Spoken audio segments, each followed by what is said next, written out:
आपको जान के आश्चर्य होगा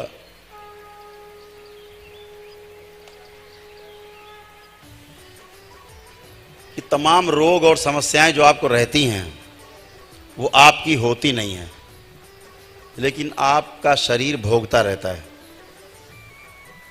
क्यों भोगता रहता है? पितरों के अपने कर्म भोग हैं और अपने कर्म भोग को भोगने के लिए एक मनुष्य शरीर का होना, हाड़ मांस का शरीर होना बहुत आवश्यक है। तो पितर क्या करते हैं?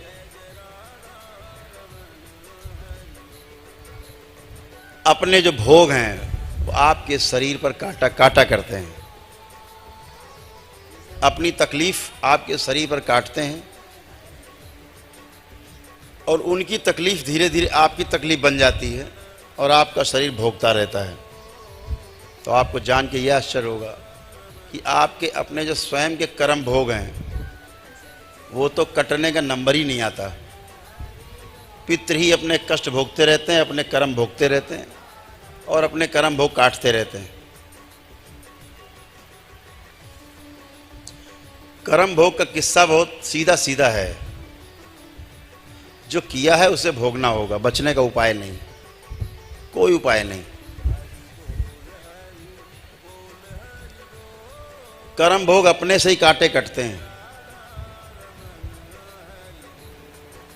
चाहे कष्ट झेल के आप काटें और चाहे अपने तप के बल पर, तप और तपस्या से काटें उसको, अपने ध्यान साधना के बल पर काटें अपने कर्म भोग।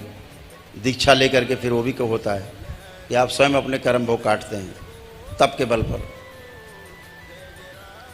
बहुत से लोग कहते हैं, आपने सुना होगा, बहुत रोचक बात है, आपका एक प्रश्न रहता है हमेशा, अक्सर आपने सुना होगा लोग कहते हुए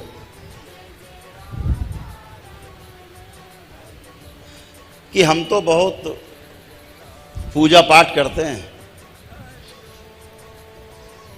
लेकिन जितना पूजा पाठ करते हैं उतना ज़्यादा कष्ट में रहते हैं। ये सुना होगा अक्सर आपने, अक्सर कहते मिल जाएंगे लोग, लेकिन उसका विज्ञान नहीं पता, इसलिए दुख होता है उनको, बल्कि उन्हें खुशी मनानी चाहिए। जब कोई ज्योतिषी आपको बता देता है कि अभी आपका 2 साल ऐसा पीड़ा में रहेगा, गड़बड़ रहेगा आपको, तो वो 2 साल आप बड़े आराम से काट लेते हो, क्योंकि आपको एक आशा रहती है कि 2 वर्ष के बाद हमारा अच्छा समय ज़रूर आएगा। इस उम्मीद में जो 2 साल का समय है आपको उतनी पीड़ा नहीं देता। अगर आपको ये ना पता हो कि 2 साल बाद अच्छा समय आएगा, तो ये 2 साल का जो समय है ना पीड़ा का, ऐसा लगेगा 100 साल बीत के मर गए, बचेंगे नहीं है, तमाम तरह की बात आएंगी। तो जब जानबूझकर आपको पता रहता है कि ये हमें कष्ट आएंगे, तो भोगने में कष्ट नहीं होता। तो क्या होता है, क्या विज्ञान है? ज़्यादा पूजा पाठ करने वाले का कष्ट बढ़ने का जो विज्ञान है, बहुत बड़े पुजारी हैं, बोले बहुत पुजारी हैं बड़े, तो क्या हुआ, तो कष्ट बहुत आ गए। तो कर्म भोग काटने का उनको उपाय नहीं पता, तो कैसे आ गए? ईश्वर कृपा से आ गए वो कष्ट, कि इसी जन्म में आपके सारे कर्म भोग कट जाएं। इसलिए उठा उठा के जो आपके गंभीर समस्याएं हैं वो आपके सामने पूजा पाठ के जरिए आती रहती हैं, कि आप इनको इसी जन्म में भोग करके और अपने तपोबल से आगे जा करके और तमाम साधना करके, जप तप करके और 84 लाख योनियों के बंधन से मुक्त हो जाएं।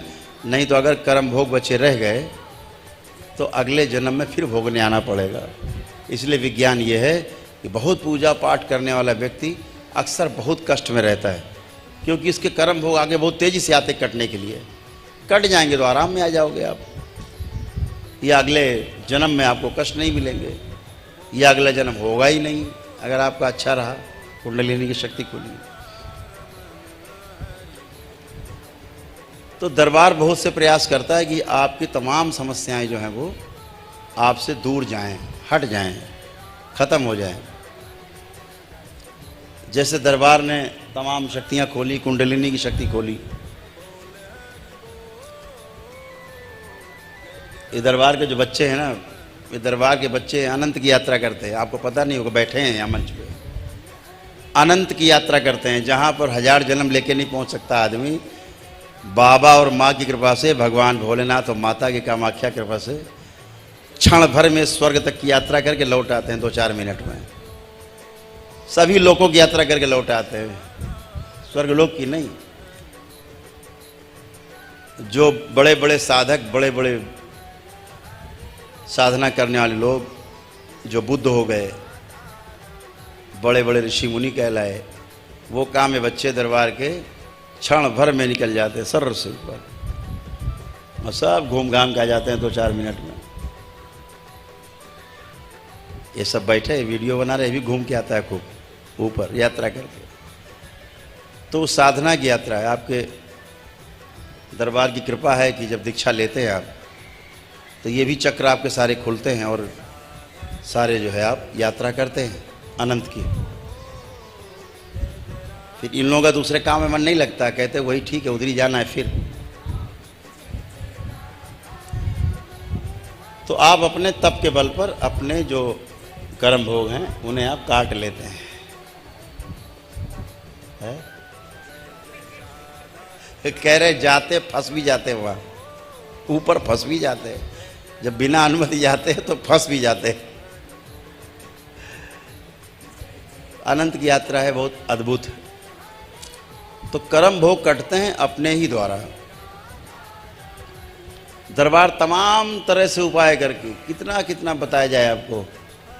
ये विषय झाड़ फूक का नहीं है, ये विषय जो है ये विज्ञान है पूरा, एक कंप्लीट सूक्ष्म जगत का विज्ञान है। इस मर्त्यलोक का जो सूक्ष्म जगत है उसका विज्ञान है।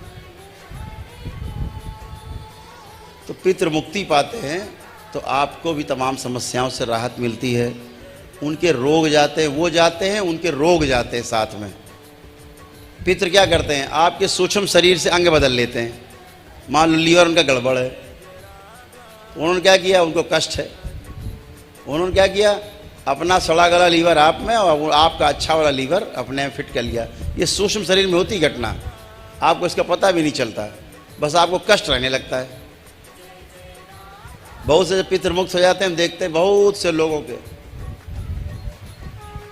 जो लोग दरबार से जुड़े, हजारों लोगों के अंग बदले रहते हैं। तो दरबार फिर उनके अंग बदलता है, नए अंग लगाते हैं, पुराने हटाते हैं, सड़े गले हटाते हैं।